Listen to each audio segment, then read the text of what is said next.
Whoa, what is going on, everybody? Welcome to On Screen Live for the show's date of Monday, March the 24th, which means March is like over with pretty much, which is crazy. Hope you all had a good weekend. Hope nobody lost their shirt in the NCAA tournament this weekend. I saw a thing today that said there was something like 20 unbusted brackets left on ESPN's website. Are you one of the 20 who hasn't busted yet? That's gross. Anyway, I have not been following the tourney this year, did not fill out a bracket, and I seriously doubt any of the next three guys did either, but let's bring him in. We got a lot to talk about today. First up, you know him, you love him. He is known to watch professional basketball. Mr. Steven Sadak. Yeah, never got into the college basketball thing. You know, it's great for other parts of the country, but in New York we have professional real basketball, so that's just it's totally fine. Oh, you're getting death threats now, dude. I love to get death threats. Listen, I will watch college basketball. I just don't follow it. Like, I can't tell you the stories, the drama, yada. You know. I did the most pretentious thing I've ever done in my entire life on Friday night. Wow, that's saying something. What was that? I caught a good what do you call it there? Caught a good a retro of Bringing Out the Dead at the Roxy Theater. There's a cigar bar right near there that I like to go to. Yep. I've been reading Kafka's The Trial. Oh, so my God. I went into the cigar bar. They were playing March Madness, but it was on mute. So I was able to sit in the corner and smoke a cigar and read Kafka's The Trial, because the only madness I was excited about was the excesses of the state. That's the madness that I was worried about. Absolutely, dude. A lot of state excesses to get worried about these days. That's for sure. Up next, mustache game still on point. You know him, you love him, Mr. Eric Siska. Hello, my God, college basketball? I mean, I hope you people are carding these kids before you bust. Crazy, dude. Oh, man. Yeah, I guess there was a lot of like upsets and whatnot, so a lot of people's brackets are like completely out the window, which is always fucking funny. It is. Yeah, you know what actually, I mean? I think I saw on ESPN there's only one left. They Is it down to one already? Yeah, they had like the Doctor Strange gif of like the one and one. You know what I mean? Oh, wow. Okay. Yeah, so that's pretty bad. Yeah, totally. Well, it's almost as if gambling. It's almost as if gambling is set up for you to lose, not win. Yeah, I'm eager what my neighborhood bartender has lost so far, because that dude, I love him. He's a degenerate gambler. Speaking of degenerates, you know him, you love him, Mr. Christopher Cabin. I'm glad that we stuck to degenerates, because I am noted that I just don't gamble. I don't get this thing. I don't have the bug. I'm happy to say.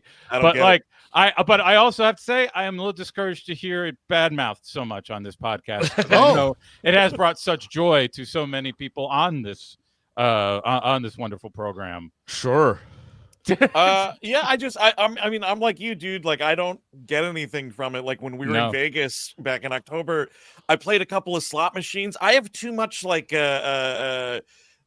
imposter syndrome and like fear that I'm gonna like fuck up at a table and a Texan in a big cowboy hat's gonna shoot me in the head. I find it so boring. I cannot imagine. You cannot imagine how bored I am there. Like, yeah, maybe if I took $100 and put it on a bet, then I'd be like, okay, now my heart's racing. But that's like if I put $100 on shoes, I would be doing that. I'd be like, oh God, I don't know if I really like them that much. I mean, precisely. I don't know. I enjoy real life gambling. Like when I went to Vegas for my brother's bachelor party, I had fun gambling, and I didn't get out of control. It's like one of the vices that I don't have an addiction to, which is totally fine. That I can just sort of take or leave, which is a rarity for me. Part of me wonders that's the other thing, dude. Is like part of me knows me and knows how I love to live, and like I feel like that's a slippery slope if I also all of a sudden got really into gambling. You know what I mean? The gambling I like is going really fast down a country road late at night. A lot of turns coming up, but I'm just pedal to the metal, man. Turning the lights on and off, the headlights. Just seeing if they work, seeing how it looks at night with nothing on. It's kind of beautiful at night. It is, yeah. But then the deer and the farmers come at your car really fast when you don't have the lights on. Suddenly they're there. Even more so, Eric, I would say the other cars. The other cars are out there. Well, they usually have the lights on too, so I can just avoid those. Well, you might be swerving a little. You don't see the lines anymore when you got the lights. Yeah, of course. So Don't worry about that. More dangerous than the farmers, I would say. Oh my God, yep. This is the kind of gambling I like to do, stuff related to just movie trivia. So let's do some top of the box office here for no money whatsoever. Here we go. 2005, this was a sequel to a hit movie that was trying to tell you that one of the biggest actresses of the 90s is just an ugly, ugly nothing. Sequel. Big actor. Is it Bridget Jones, The Edge of Reason? Good guess, Steve. It is Miss Congeniality 2, Armed and Fabulous, because we loved these movies where it was like, Sandra Bullock's fucking ugly. Is that what it is? She's like it's like a makeover deal? Well, she's like an FBI agent who has to go undercover in Isn't a it pageant that she's for some reason. always too rigid? Like that's what I like. That she's a little too much of a. But she doesn't put the makeup on, I guess. Put the makeup on, she's not wearing the fine, sexy clothes. I mean, look, like she's done up here, you see. But you see the boots she's got on there. Yeah. That means that like she's a little rough around the edges. And that shoe thing sold like 25 tickets to the weirdest guys. Absolutely. The real creeps 25? came out. Here we go. Top of the box office this day in 1999. This is a movie that we have said 1,000 times is a definite stay tuned. It's a Nick Cage movie that we have quoted repeatedly with one word. One word. One word title or one word that we're quoting repeatedly? We've quoted one word from the movie repeatedly. 2009, you said, right? 1999. Oh, 1999. Ooh. Cage. Stay tuned. It's a gross one. City of Angels? No, it is 8mm. Machine. Machine. Yes. Of course. Oh, we got to do that one day. Oh, my hell God. yeah, dude. It's like I can't believe we haven't covered a movie on the show that is a movie about the world of snuff filmmaking. Which we love. We love those. And there's also nothing better than James Gandolfini filleting that gun. He goes, "La, la, la, la, la, la, la, la, la." It's so great. And then isn't he like burned alive on a pile of pornography? I believe so. No, I believe that's how I want to go too. Yeah. Dude, you're on your way. I'm just the way you're living. You're on your way. Well, I'm going to fill the car when I'm speeding down late at night, full of pornography. So porno fire takes over when I die. What is the Crow going to kill you?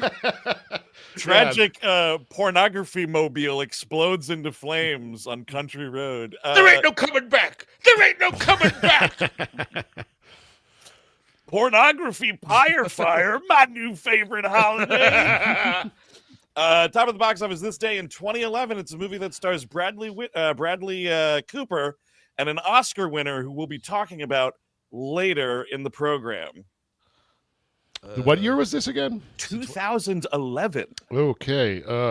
Is it Silver Linings Playbook?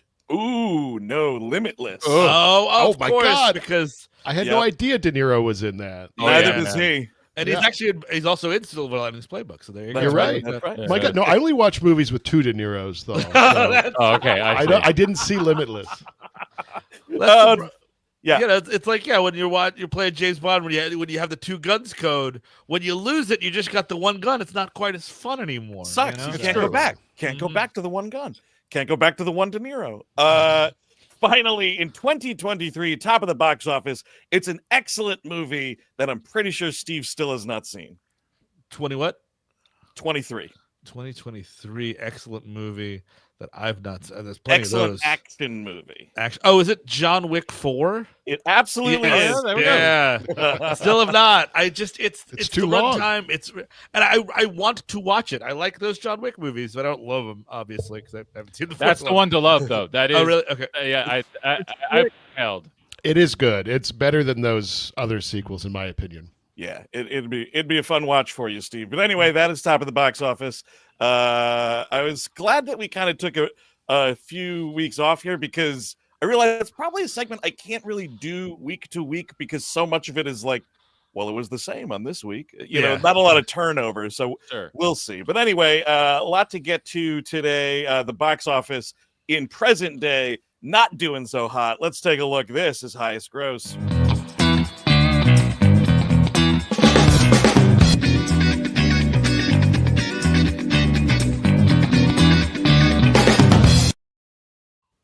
We'll say the thing that I'm glad for at least one thing is there's only one movie that is still in the top 5 at the American box office that was there when we were last on the air doing highest gross, but that's not a good thing. It's in third place for a really paltry amount of money. But we'll get into number 5 first up. I don't think any of us have seen this because none of us have talked about it in the group thread yet, but Novocaine, the Jack Quaid, speaking of John Wick ripoffs. I have seen it. Oh, really? It's if the only thing you're looking for is the violent thing, like if you just want payoff stuff, then it does have quite a lot of violence. I will say I love violence. The payoff is mostly there, but like as a movie, it's garbage. Do you see any brains? Do you see chunks of brains? I like when they a little bit. Movies do blood all the time, but when you see a movie, there's actually like dog food on the ground next to a head. It's like amazing. I think it's mostly digital dog food that you're getting here, but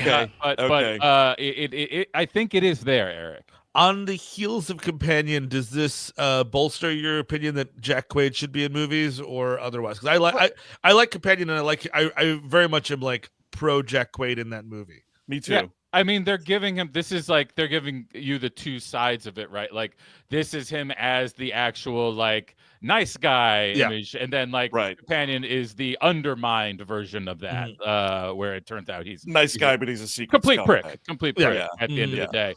I mean, I would like to see him in the hands of like maybe not to be mean or anything, but like a more serious director, maybe. I mean, that's fair. With a better script at hand, I would like to see what that would be like with him. This just feels like what you would do if you had a hit TV show and you were also doing movies every once in a while, because you can't commit to anything too big. Well, no, exactly. That's just like where he's at in his career right now. So I understand that, and like as far as that's get paid, and like I'm sure like people are clearly seeing this movie. It's in the top 5 at least, and it probably did not. I saw it. It did not cost much. I'll tell you that much. It certainly looks it. It was an $18 million budget. It's done 21 million globally, and I mean, it's gonna be whatever, because this coming Friday, the new Statham is out. So there's your action.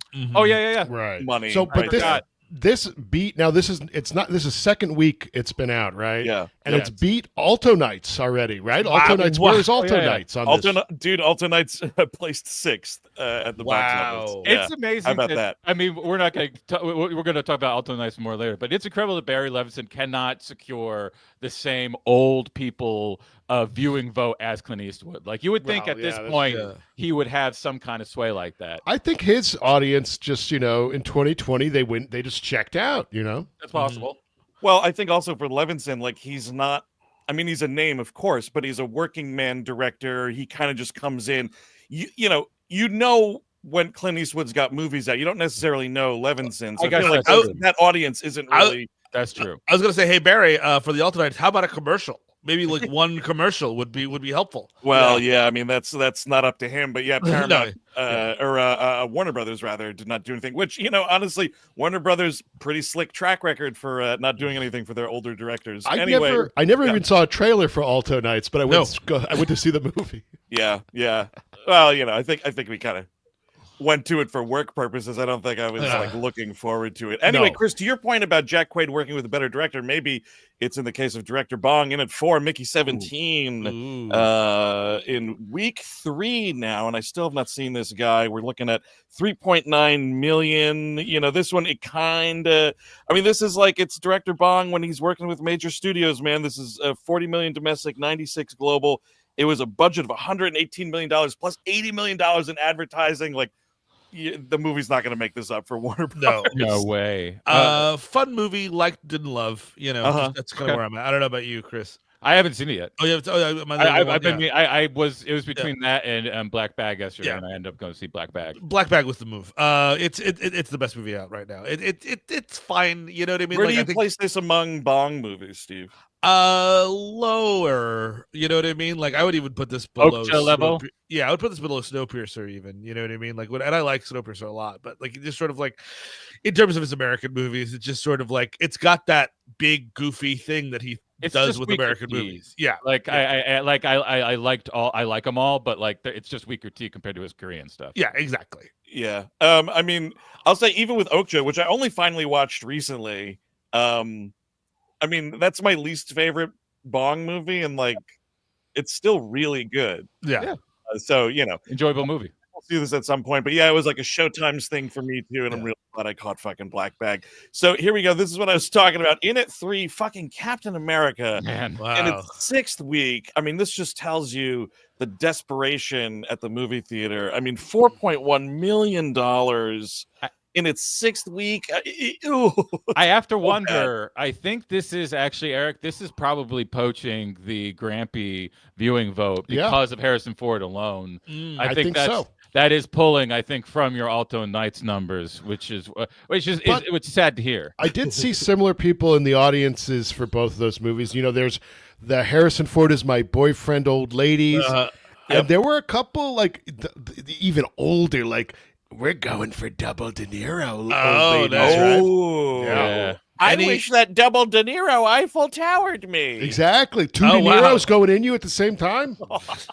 No, I think that viewing public was going to see Black Bag because I did have some Grampies at my Black Bag screening who were in the back, and whenever like Cate Blanchett and Michael Fassbender were about to fuck, but I heard a few like Beavis and Butthead old lady knows like, ow. I was also the only person under 65 for Black Bag.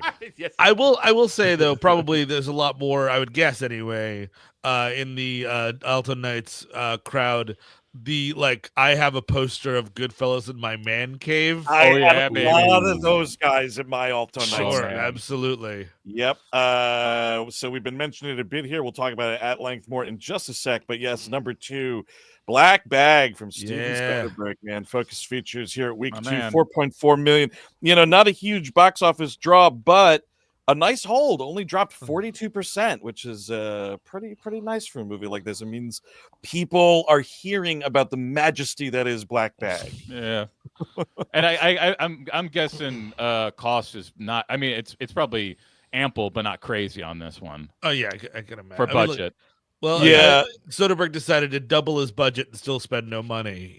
So that's exciting. Presents cost like what, $5 million? Yeah. Maybe. I don't know. This was a little higher. I think it said it was something like maybe between 30 to 50 million. I read. I don't beautiful. Really remember. Beautiful. That's what I'm looking for. That's what I'm looking for. That's what a budget should be. Exactly. Yes, for just a regular movie. You know what I mean? Like that's totally fine. Yeah, exactly. You want to put a Hulk in there? It's going to cost you $150. That's Hulk, fine. that's going to cost you $150 million. You want a Hulk in your movie? I don't want a Hulk. How many Hulks? Well, what color is he? Oh shit, a red Hulk. A red Hulk in a presence. Are you serious right now? Joey, get the red Hulk out the back. Yeah, we know it's coming, buddy. It's coming. You want to put this on an iPhone? It's your business. Did you patch that hole in the Red Hulk's ass? He's going to deflate real fast if you don't. No, the ambulance driver from the Nick. He's here too, and the Red Hulk. So from a $30-ish million budget to a $250 million budget. Snow White and the Seven Who Gives a Shit. Oh, boy. $43 million. Folks at home, that'd be bad. That's not bad nice for a movie made in 1996, huh? It does read that way, Steve. Absolutely. Where Gal Gadot is a wee little ass. I can't with the live action. I mean, it's not for us clearly, but it's also like I think the last live action Disney I saw was maybe that Cinderella movie, which was just okay. That was like the first one. Yes, it was. Yes, it really was. And then I was like, because that one even was like trying to be a movie. It wasn't like a shot-for-shot remake of the cartoon. It was like, oh, it's a fun Cinderella joint. That was reasonable. I check in on all of these because, like, if this is the ship we're going down on, like, I do really want to know what we're doing here. And like, I'm sure I haven't read any like whatever the source material is for Snow White. But like, I don't know why you have to turn her into Katniss Everdeen. I don't know why she always these characters always have to be fighting the French Revolution. I don't know what that is. But like, it's annoying. It's so annoying. Yeah. Like, you're just like, why can't she just be having a cute little adventure with these absolutely disgusting dwarves? So you're saying she leads a dwarf rebellion against the witch or whatever, the Wicked Queen? She is fated to be romanced by like the boy who is going to run the revolution, and she's also going to help him. It's going to be a co-led revolution. There doesn't need to be a revolution. There's Yeah, no what revolution. revolution? What the Exactly. fuck are you talking It's a fairy about? tale. It's a fucking. Exactly. I mean, that I think comes from those Tim Burton Alice in Wonderland movies. You know what I mean? Oh, Where yeah, like there was a big war in one of those. exactly, Yeah. where it's just like it's so stupid. Like Oh there's my god. Lord of the Rings was Lord of the Rings, which is a fantasy novel, Right. and these are fairy tales, which are very different things. Yeah. True. Yeah. I think the last one of these we watched was when The Little Mermaid went to Disney Plus, and Oh my mother. dude, it's terrible. It's It's just so a bad. terrible movie. I It's haven't seen terrible. any of these. Yeah, You're yeah, better you're for it. Yeah, You're There's better no for it. reason to. I mean, and I'm sorry, like Gal Gadot, regardless of her abysmal politics, one of the worst to ever do it. So, what are we doing? You got her singing in this, brother. No. What are you doing there? Really? What was the idea there? Huh? She could only do Wonder Woman and like Lady Terminators and or like, you know what I Yeah, mean? that's Maybe fine. you could put her like if absolute best case scenario, like Kate Blanchett backs out at the last minute, and it would make it worse. She could have done something similar to Kate Blanchett in Black Bag. It would have been much worse than Yeah, what Kate Blanchett does, but Right. you could But I see I see see her what in you're that. I see what you're saying, Steve. She either needs to like play a ruthless killing machine, or someone whose frame of reference is like an alien that just got to Earth. Yes. We Yep. all made fun of it, but she's best suited for stuff like that Death on a Nile thing. A thing that everybody's going to forget immediately. Yep.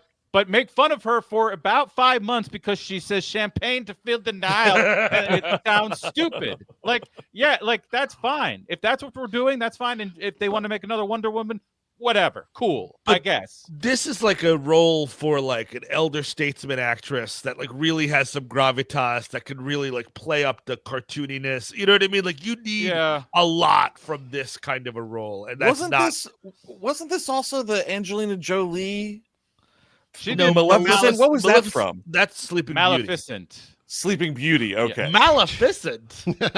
Maleficent? Yeah, it's Yeah, Maleficent. there you go. I've never said it out loud. But look at that. They sound pretty the same. Sleeping Beauty, Snow White. They the plot's the same. You got It an evil lady.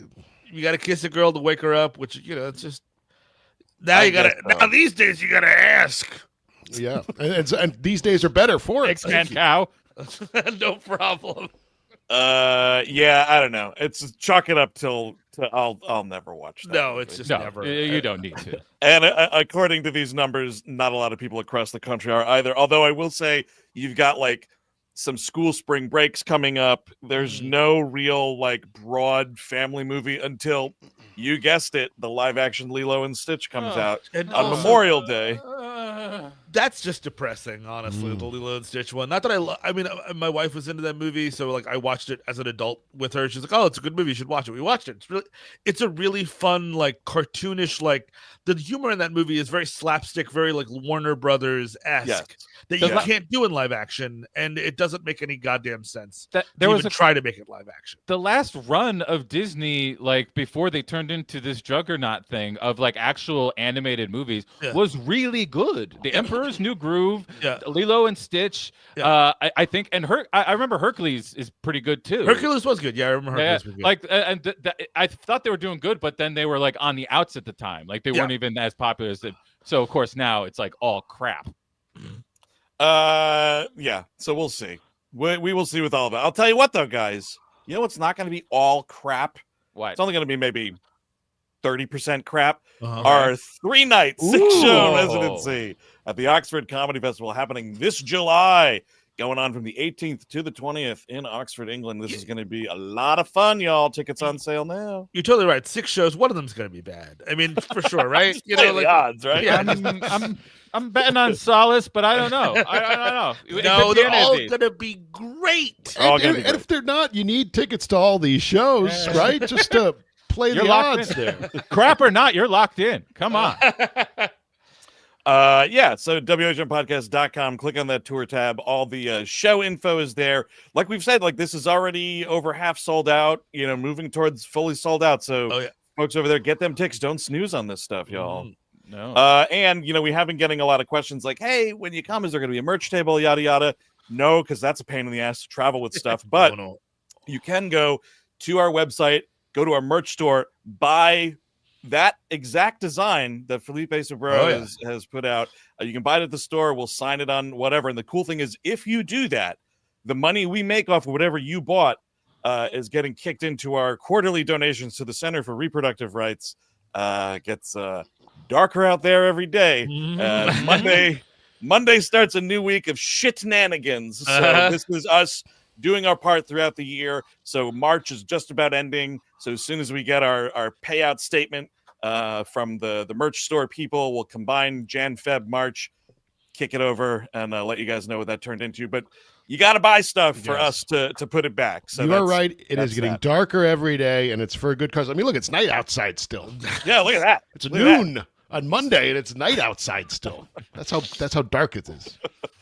So yes, kick into that. See us in England this summer. Gonna be a lot of fun. Now, got 3 movies to review today, so we're gonna get right into it. We've mentioned it a couple times already. It's been out for a couple weeks, but my God, if Black Bag just isn't the film of the year for me.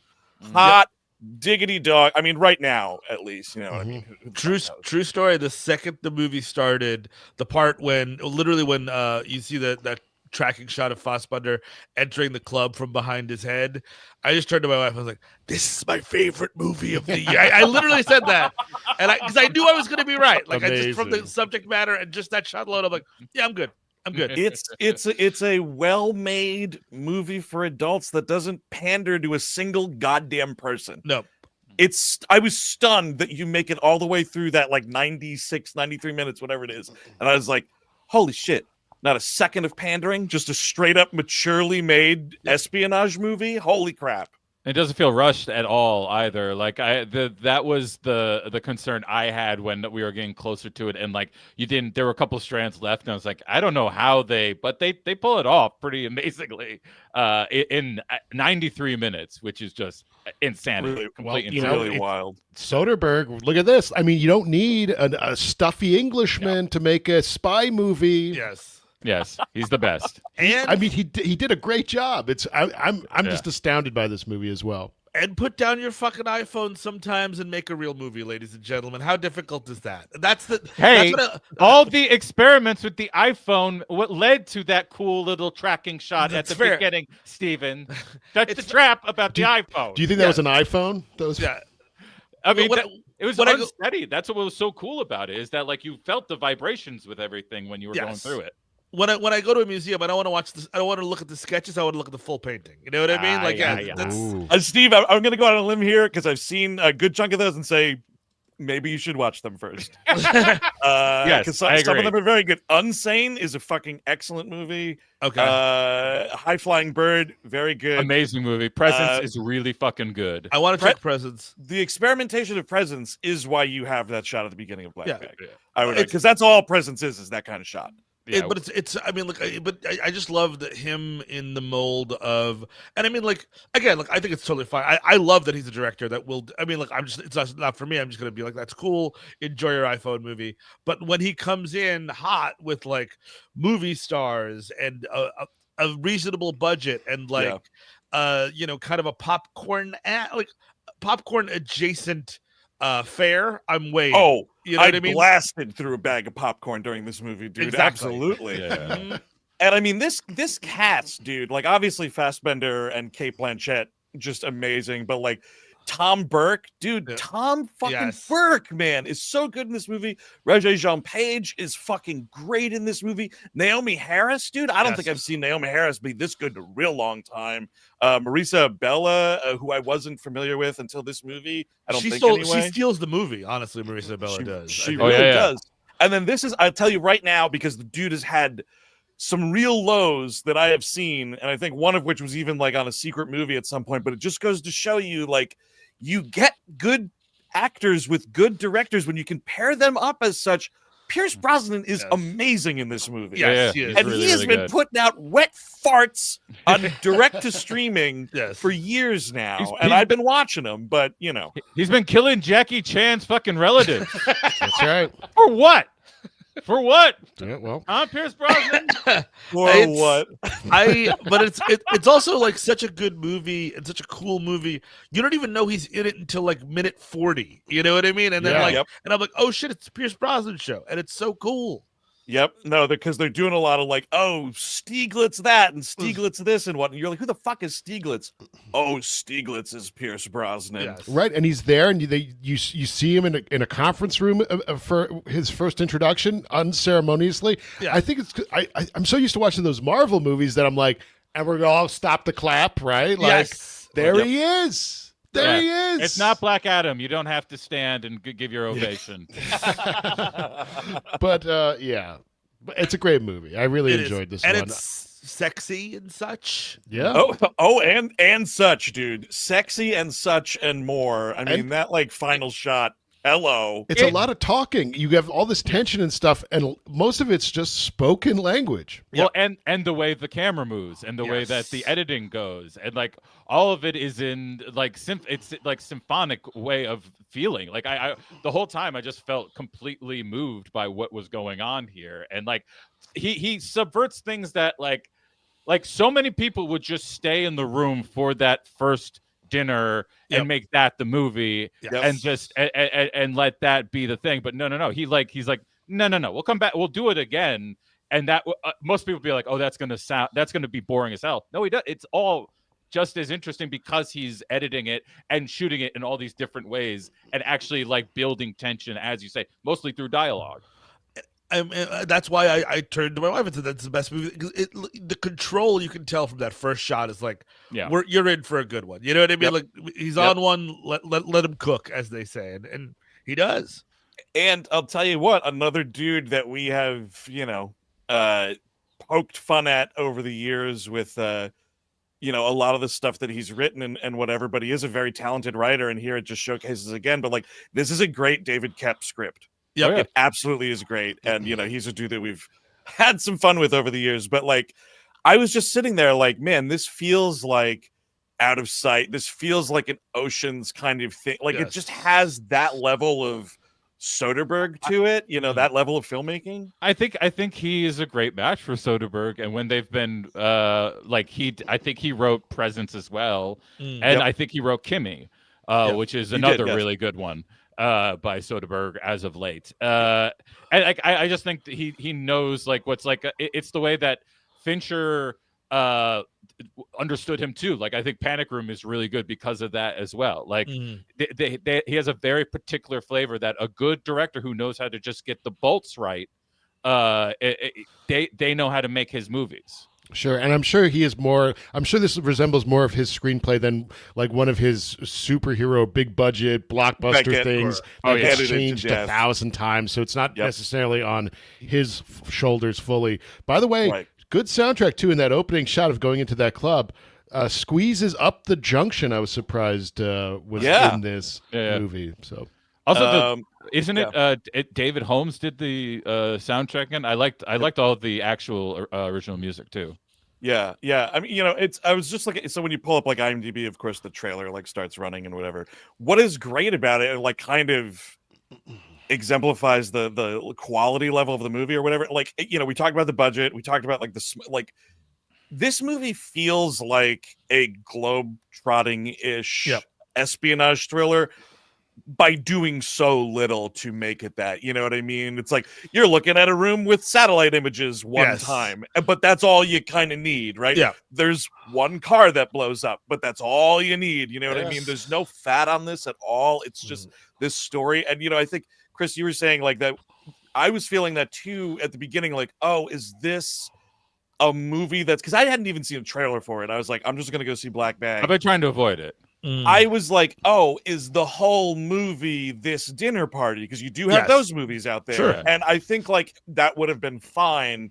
But the fact that it's like it's bookended with dinner parties and both are excellent is really just I love just, the movie. Just a little further reading if you're interested in it. Black Bag tie-in comic. No, because I'm the only person that watched this show. The Agency with Michael Fassbender, another sexy, smart spy situation. It's on Paramount Plus. I really enjoy that show, and I'd like it to get a second season. Oh, I've been meaning to check that out. That's a good reminder for me to see that movie. And by the way, look at this. This came out. This was pretty high on the box office. I mean, I know it was a bad weekend, but imagine if there was a real ad campaign behind an adult movie like this. Honestly, yeah. And I think that the hold at 42% loss really speaks to people like Steve who saw it the first weekend and were just telling people yo, this is what's up. This is a fucking real movie that you don't know about because they spent $0 to tell you about it. You're not buying fucking commercials for this in front of the big game and whatever. So you got to sort this shit, seek it out sometimes. But that's also what we're here for. So trust us on this. Go see Black Bag. It's fucking awesome. I was in an auditorium full of adults and it just was really great feeling. Something that's not for adults, and I didn't feel great watching it at all, is the new pile of flaming whale shit from the Russo brothers. It's called The Electric State. And we just movie. It's been out for a couple of weeks now, I know, but we did just want to talk about it because good God Almighty, folks. Right. Well, please. No, I just haven't seen this yet at all, but please go ahead. My God, Russo brothers TV movies, they keep churning out these TV movies. No, thank you, sir. I wish they had the balls to put this in theaters. I want to see what the actual box office numbers would be for The Electric State. I not Netflix's crooked nonsense. I want to hear what money, who would actually say one for The Electric State, please. Right, exactly. You would start talking about maybe that as being a complete failure, not Mickey 17. Absolutely. Well, because Mickey 17 didn't cost $320 million. That's how much this cost? This movie is one of the most expensive movies of all time. Yes. Oh, wonderful. $320 million. There's a video. Oh man, I can't remember. I wish I could credit the guy. It's some English lad doing a funny video where he's like, "Oh, how did this movie cost $320 million? That's this many Avengers movies. That's this," and he keeps going. And it gets down to that's 50, whatever, and it's just some small level. It's so fucking funny, but is it so on the true. Screen? Is it on the screen? Do you feel like you see that value on the screen? Well, of course you do, because you're watching it at home on your couch. Yeah, you can really feel it on your pseudo malfunctioning sound bar and your kind of unadjusted properly TV. Yeah, exactly. You can see it all. Slams you. It's what it does. It slams you. It's just gray nonsense. I think the character design is terrible. It's also doing a bad job of creating a mythology you should care about. You know what I mean? People will tell you that illustrated novel is really great, and I'm sure it is. What the Russos gave me to look at and think about, I didn't care about these characters. I didn't care about the little robot boy, even though he's supposed to be super cute, even though it's also exactly Bumblebee from all of those fucking Transformers movies. Sure is. Yeah. Sure is. It absolutely is. Yeah. I'll say the design of the robots, I don't think is that great. The action isn't well directed, obviously, but the look of this, you can see it in how well the badly designed robots look, if that makes sense. They don't look cool or interesting whatsoever. They all look like rejected shit from a video game I wouldn't want to play in the first place. But they look good for what they are. That's clearly where all the money went, is designing these things and animating them so, meticulously and whatever. But that can only account for some of this money. I don't understand it. How much did Chris Pratt make for this movie? How much were you throwing Millie Bobby Brown's way? I mean, where is the money going? I guess if the money is now to embarrass yourself as most as possible, then Chris Pratt might have asked for quite a lot because he's got this wig thing going on. Oh boy. That might have something to do with it, but I don't know. But to your point, Andrew, the little robots, they all look like the dancing robot on your favorite little phone game that has 5 billion in-game purchases. They all look like the little dancing logo of that game, and the guy that you have to move a little bit to get your dollar's worth of magic crystals. Yep. And I just looking at this is it's asking you not to look at it. Like it's so dark that like Jason Alexander, they were like, hey, Jason Alexander, would you embarrass yourself for us? That is like that's why I think the money is getting so big now, is because like Chris Pratt knows like the game is not long for him. It's not like he's doing the Wes Anderson movies or trying to get into a P.T. Anderson movie, or even like, I don't know, like what kind of like a Ryan Johnson movie or something like that. Something more of his speed. Like he's not doing that. He's doing these movies because I think he sees his talent is limited. He's like, but I will embarrass myself. I will do that. And if you pay me $50 million to be in the new Russo brothers movie where you don't have to fucking like give a shit of what it actually looks like, it's all done on your couch and it's all for your couch. Like that might Millie Bob Brown the same. She might just see the end game of it and be like, look, that's just better for me. And speaking of from your couch, that's where, because of the design of the drone robot nonsenses, that's where Coleman Domingo filmed his role. That's where Giancarlo Esposito filmed his role. It's like, hi guys, I'm in your movie. How's it going? And that's like Sega CD level fucking graphics. It's ridiculous. It's just, I mean, that all looks really bad. I'm trying to find there was a funny comment here. I think our someone in the chat here, Carlisle Commons, got it right. The money went to the rights to Mr. Peanut. Now, Jesus Christ. Why is it that Mr. Peanut is the only like real property in a world of like fake things? Random.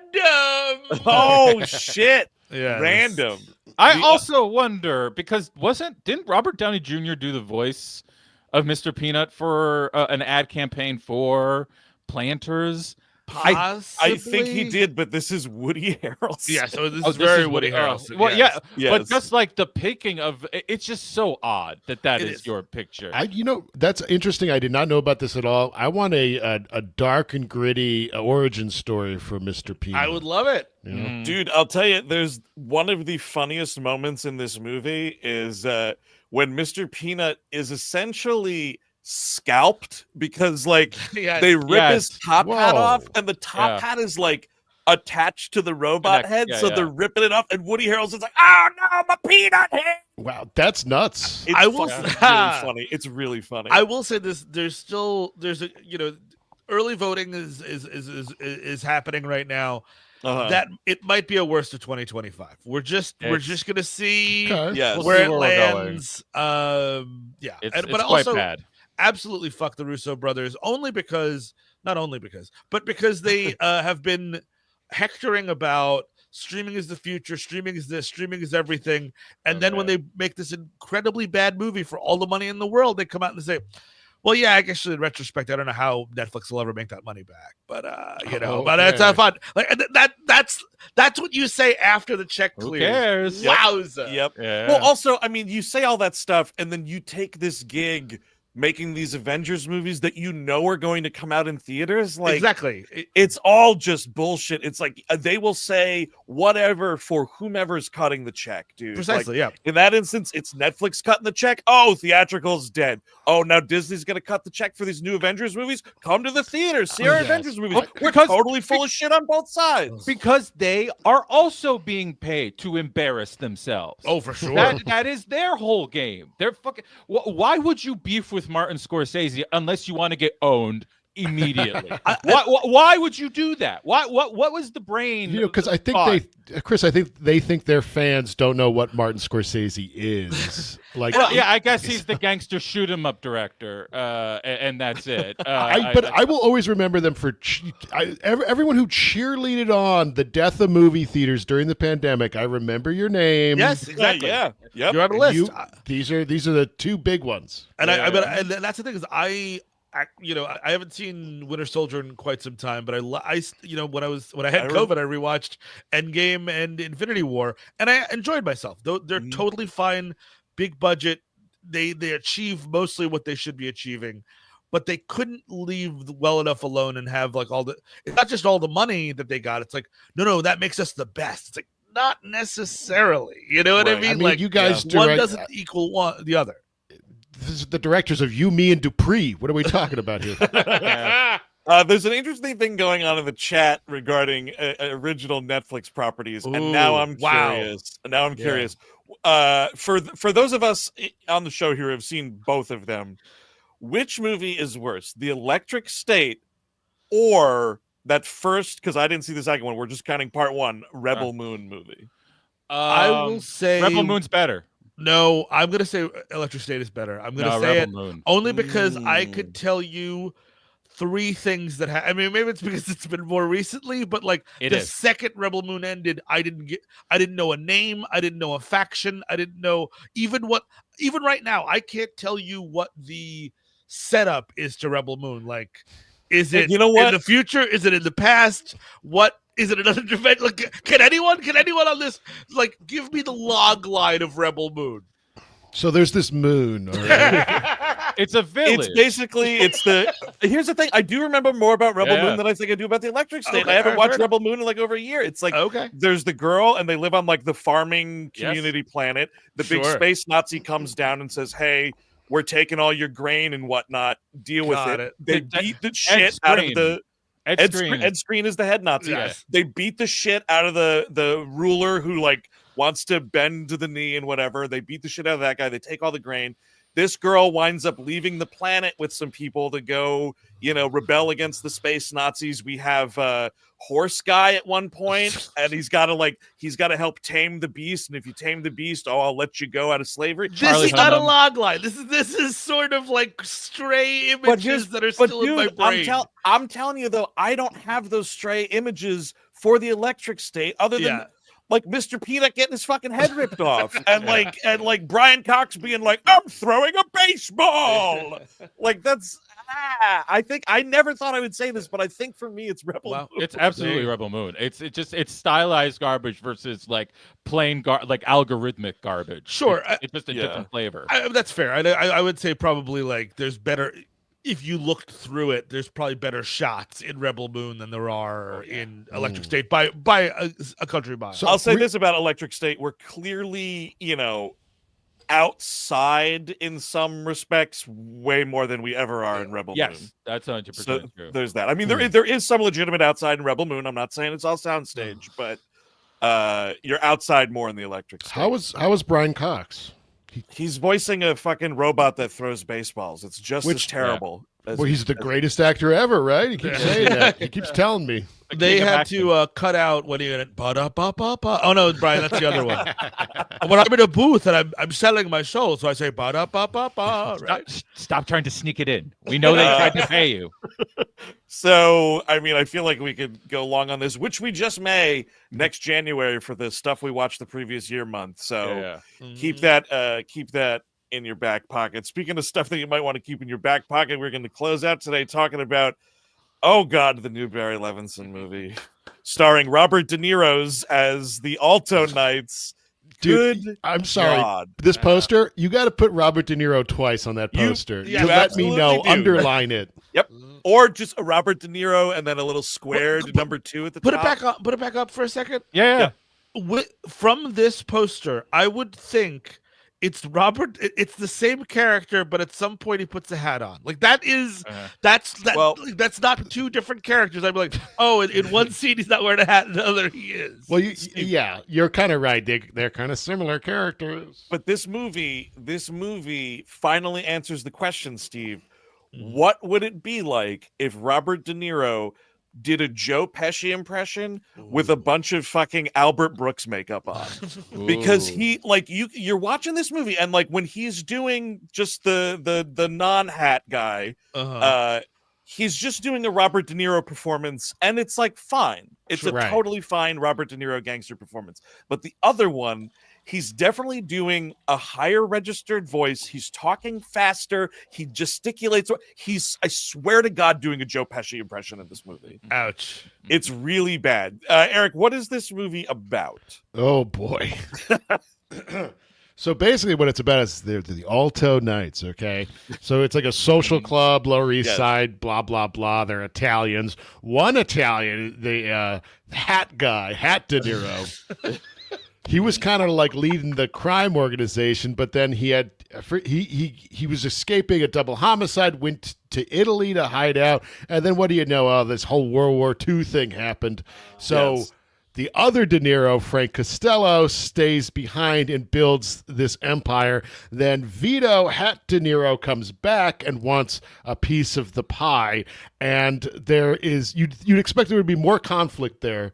It's a little dry. It's dude. I said it on Letterboxd. I'm like, I don't know how. I mean, it takes real skill to make the mafia this boring. Yes, like I've seen some like sleepy mafia movies here, but this is a paint dryingly boring mafia movie. And I think they realized how it didn't work when they were, after they did an assembled work print or whatever, because then you also now have De Niro as Frank, that's not Hat De Niro. Got it. Okay. Doing like the Office interviews about scenes we're watching. Yep. Oh, which is kind of the documentary style. Yeah, thing? just him on a bench talking to the camera, dude, about what you're about to see. Because it's like, all right, the transition doesn't really work here. So what you're about to see in the movie is Jay Leno like? Does this clip need any setup? Does this clip need any setup? Dude, the whole movie needs a setup. Yeah. Also, speaking of like clips and whatever, definite like at least 4 to 5 times in this movie, it fades to black like a commercial break. Just like because like it's seriously it is a terribly edited movie, and like when you get to those things it's like, well, we had no idea where to really go next, so we just kind of faded to black right here and then we'll pick the movie. But like it's so horrible. They put in all of these like bits of archival footage of the time instead of showing you that time, because they don't have the money in the production budget to actually design the past. So you just look at clips from other, in often cases, better movies, and then just like newsreel footage of the Lower East Side, and they're like, there you go, you can imagine it, right? I heard these were all demands given because they have all pre-sold this, of course, to the AARP streaming app. Oh, nice, where it will be there with ads, of course. But like, yeah, I mean, like when you make these kinds of deals, of course, you have these bumps. Definitely check it out when it hits Cemetery Plus. Yes, incredible app. By the way, someone else who's in this that I didn't even recognize is Cosmo Jarvis, the guy from Shogun. Wow, he looks terrible in this too. Oh my God, he's that guy. Oh wow, that's crazy. He looks sort of like a Benny Safdie character. He looks like he's like poured into this suit. His neck is too big. I was like, who is this weird guy they got? And it turns out it's a shaved Cosmo Jarvis.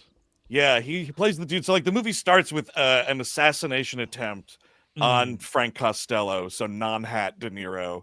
And it's this dude, Cosmo Jarvis, is doing the hit. And dude, it's like this is the kind of filmmaking you have in this movie, right? So he's waiting for an elevator in his building, right? And the guy comes up and he goes, "Hey, Frank." And he shoots him in the head, and De Niro like falls back into this mirror that's in the hallway, right? And it shatters. And then wouldn't you know it, he turns around and he looks at himself in this shattered image of himself during his assassination. And you're just like, oh boy, do I get it. Like, oh boy, are you laying it on thick, Bear? This hat, non-hat conversation reminds me. Andrew, do you remember our least creative nickname for somebody we didn't like in college? Yeah. There was these two guys that would come on our floor. I think they were friends of somebody else that we didn't like. And like, we just didn't like these dudes. Just had like nasty face. Didn't know them from anybody. Yes. But certainly didn't know their names. So we referred to them as glasses and non-glasses. Oh. Yep. And like, rolls off the tongue. It was a slow weekend for coming up with nicknames. I think. At a certain point, non-glasses and glasses broke up. We would still call this other kid non-glasses, even though most people are non-glasses. Mm-hmm. The one guy like transferred or something, and the fucking partnership was broken up. How many times otherwise have you said someone is non-glasses? No, that was the one time. Okay, interesting. Okay, he's unique. There was a guy who, I mean, this is another great nickname. There was a guy who always dressed in like a gray Inspector Gadget trench coat and like a dumb hat, and we called him Costume Guy. Sure, yeah, that was just, because he literally just walked around in that detective costume constantly. See, this is what it was like going to an arts college, folks. This is the shit that the federal government's trying to rob you of. God damn it. Cool nicknames, people wearing stupid shit, Yeah, very creative, this art school. But yeah, it seems like this might have been a David Zaslav passion project also that I'm reading about, like that he really was pushing for this movie to be made. Someone said that to me That's on Blue wild. Sky, and I was like, where did you hear that? I had not heard I can't that. find the right source for it either. Yeah, me neither. But like, I believe it because he's the worst. He's the worst that's ever done it. Oh, well, Well, he sure. seems like a nice guy. He's probably great on the golf course. I'm sure he's a nice man. Steve, who's in this is Michael Rispoli. Oh, Who's a dude who's played some mafia. He was what's his face, Jackie Aprile. Oh, on right, Sopranos. yes. Oh, yeah. He's pretty good in this. Yeah, As he's actually not bad. He's in like a good mafia movie, and nobody told him that he was actually in the Alto Knights. Oh, that's unfortunate. Yeah, you know who else fucking sucks in this movie? Unsurprisingly, Deborah Messing as that's not. Frank Costello's what she's just doing a bad accent like this. She watched Goodfellas one time. Oh, no. Yeah, Real it's rough. terrible. Eric, though, did you catch the Seinfeld alum here, though? Oh, Well, Deborah Messing won. That's Right, Deborah Messing. Yes, no, guess. I don't think I did. No, I want to see if I can get the right guy here. Okay, so the actor's name, I just had to look this up for the first time right now, is Louis Mastillo. He plays one of the mafia bosses in the movie, Eric, but he's the guy on the Lockbox episode of Seinfeld that owns the bird.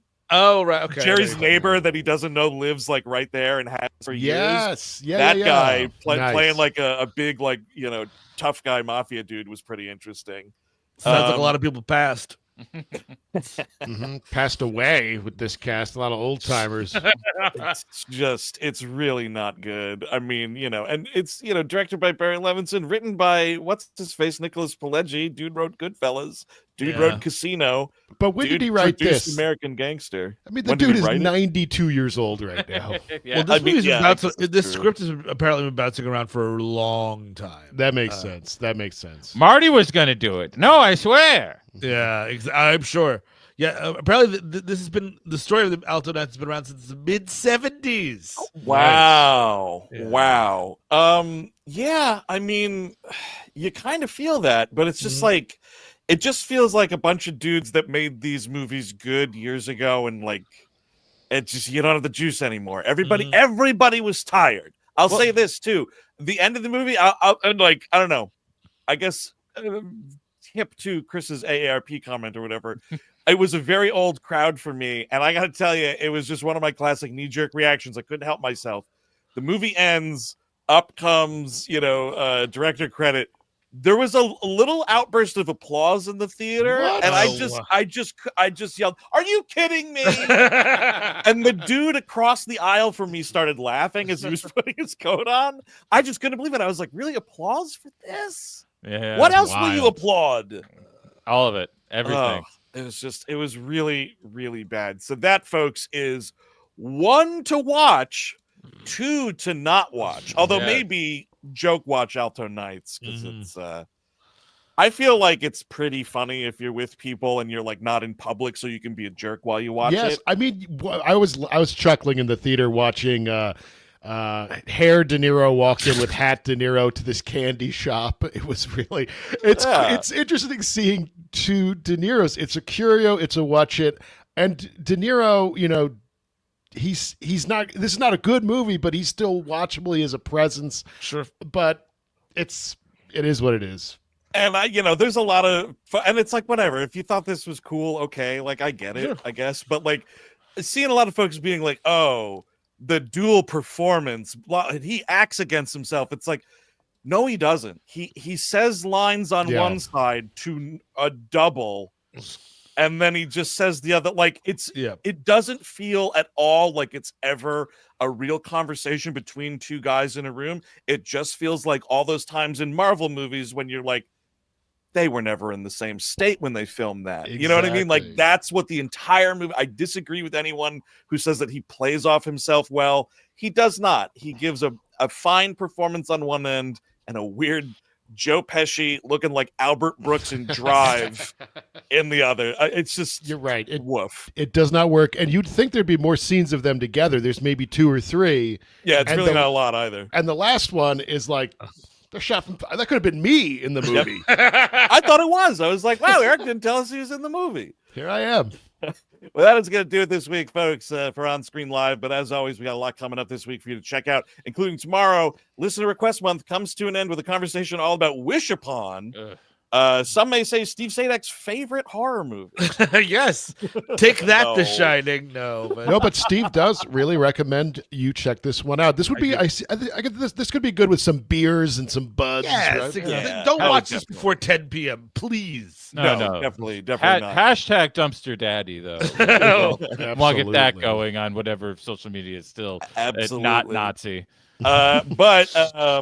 You know, regardless of what time of day you listen to this episode, you can listen to it entirely ad-free over on the Patreon, patreon.com/WeHateMovies, where every Tuesday you're getting We Hate Movies sans commercials. But you're also, if you're a Patreon supporter, you're getting bonus stuff like this Thursday, the final Listener Request Month entry of the month. We conclude with a great episode of The Nexus, our Star Trek recap show, talking about just one of the best to ever do it. Tony Todd in this episode of DS9, The Visitor, just hot damn all around. It's a really beautiful. And you can't tell in the other picture that is Laxwana Troy putting a finger up Odo's ass. Yes, because she had fascination. That's the title of the other DS9 episode. That look on Odo's face, that's calm before the storm. And then we are closing out the week and indeed the month with the Game-mentary, our latest single commentary all around and about David Fincher's The Game. This is a lot of fun. It was awesome to go back and rewatch that movie. We had a blast. We had a blast doing it. I will say, I was going to put this up during the conversation, but a funny thing to go out on. Here's my only fucking Hollywood night I'll ever need is the Robert Wolf, Fran Drescher boob comedy, The Hollywood Nights. Oh my God. That's going to do it for this week, y'all. Thanks for tuning in. Remember to rate and review, subscribe to the channel, hit that notification bell, learn immediately every single time we announce when we're going on the air. But that's going to do it until next week. I've been Andrew Jupin. Steven Sadak. Eric Siska. Chris Cabin. Have a good week, y'all. Bye-bye.